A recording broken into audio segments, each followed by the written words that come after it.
نبی پاک صلی اللہ علیہ وسلم کے صحابی حضرت تمیم داری رضی اللہ تعالیٰ عنہ فرماتے ہیں میں حضور کے ساتھ تھا، ایک جگہ کھڑے تھے، ہم بہت سارے صحابہ تھے، ایک اونٹ دوڑا دوڑا آیا، اس نے نا پہلے حضور کی قدم چومے، پھر کان میں کچھ کہا اونٹ نے، تو حضور فرمانے لگے تو فکر نہ کر، اگر تو سچا ہے تو تیری مدد ہوگی، اور اگر تو جھوٹا ہے تو تجھے تیرے جھوٹ کی سزا ملے۔ یعنی میں کیسے اس بندے کو سمجھاؤں، میں کیسے اسے سمجھاؤں، کمیٹی ڈال کے رو کے درد سے ادھار لے کے کوئی مدینے گیا، اور ماڑا بندہ، اور اس کی تڑپ ہے کہ میں سونے کو اپنے دکھ سناؤں، تو وہ کھڑا ہوا تو ایک صاحب اسے کہنے لگے یہ معاذ اللہ سنتے نہیں تو کس کو سنا رہا ہے، چپ کر، کنٹرول کر اپنی زبان کو، اگر دین نہیں آتا تو نبی پاک سے محبت کرنے والوں کے دل نہ توڑ۔ جو رسول اونٹوں کی بولیاں بڑے خوب طریقے سے جانتے ہیں وہ اپنے غلاموں کی باتوں کو نہیں سنتے۔ رانجھا رادی کرنے والے ان کی بھی کیا ہی بات ہے، روزے دے دوالے نے غلاماں دیاں ٹولیاں، اور ویکھو ایک پہ سن دے کروڑاں دیاں بولیاں۔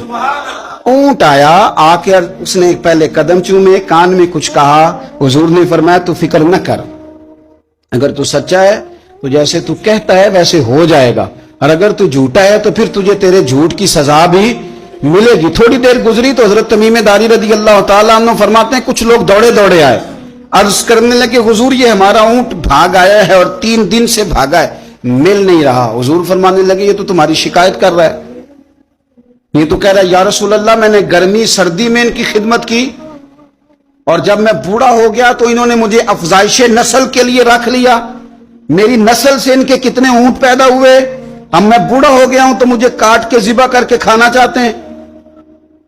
اس نے کان میں کہا، حضور نے ترجمہ کر کے بتایا، کریم رسول فرمانے لگے بولو تم کیا کہتے ہو؟ کہنے لگے سونیا جی جس نے جو آپ کو بتایا نا بالکل ہی سچ بتایا ہے۔ ابو داؤد شریف کی حدیث عرض کر رہا ہوں، حضور بالکل ایسے ہی ہے، گرمی سردی میں اس نے کام کیا، پھر ہم نے اس سے بڑے افزائش نسل کا کام لیا، حضور ذبح کرنا چاہتے ہیں۔ تو نبی پاک فرمانے لگے اتنی جو خدمت کرے اس کا صلہ پھر چھری ہے، کہ تم اچھا صلہ دے رہے ہو؟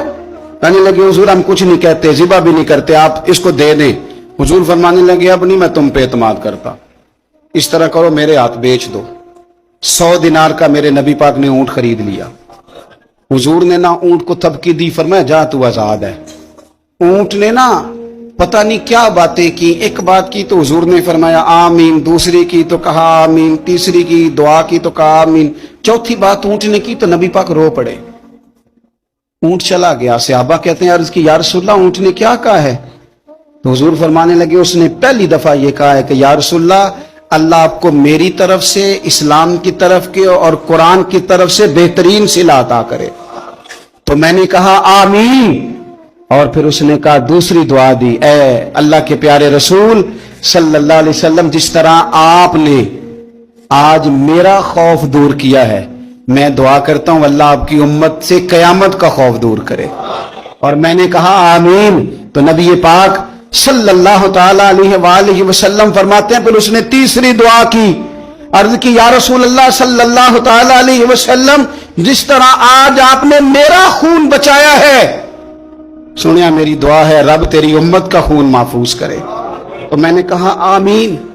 حضور فرماتے ہیں پھر اس نے چوتھی دعا کی، یا رسول اللہ میری دعا ہے آپ کی امت لڑے نہ، جنگ و جدال نہ کرے، آپس میں گلے نہ کاٹے۔ تو حضور فرماتے ہیں میں نے آمین بھی کہا اور میں رو بھی پڑا، اس لیے کہ یہ دعا میں نے اپنے رب کریم سے مانگی تھی کہ اے اللہ میرے امتی لڑے نہیں، آپس میں لڑے نہیں۔ تو یارو بچے لڑتے ہیں، بچے لڑتے ہیں تو کیا باپ خوش ہوتا ہے؟ وہ تو پریشان ہوتا ہے، روتا ہے، میری امت لڑے نہ۔ تو میرے رب کریم نے فرمایا محبوب یہ دعا مجھ سے نہ مانگیے، یہ خدا کی حکمت کا تقاضا ہے، یہ لڑیں گے۔ تو نبی پاک صلی اللہ علیہ وسلم فرماتے ہیں جب لڑائی کی بات کی تو میں نے پھر اس وقت میں ابدیدہ ہو گیا، میں رو پڑا، یہ نازک مسئلہ ہے، تکلیف والا ہے کہ یہ لڑیں گے، کچھ لوگ فرقے بنا لیں گے، الگ عقیدے گھاڑ لیں گے اور سچے سچے مسلمانوں سے لڑیں گے۔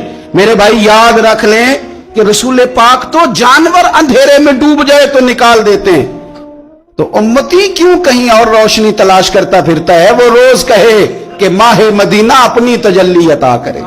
یہ ڈھلتی چاندنی تو پہر دو پہر کی ہے.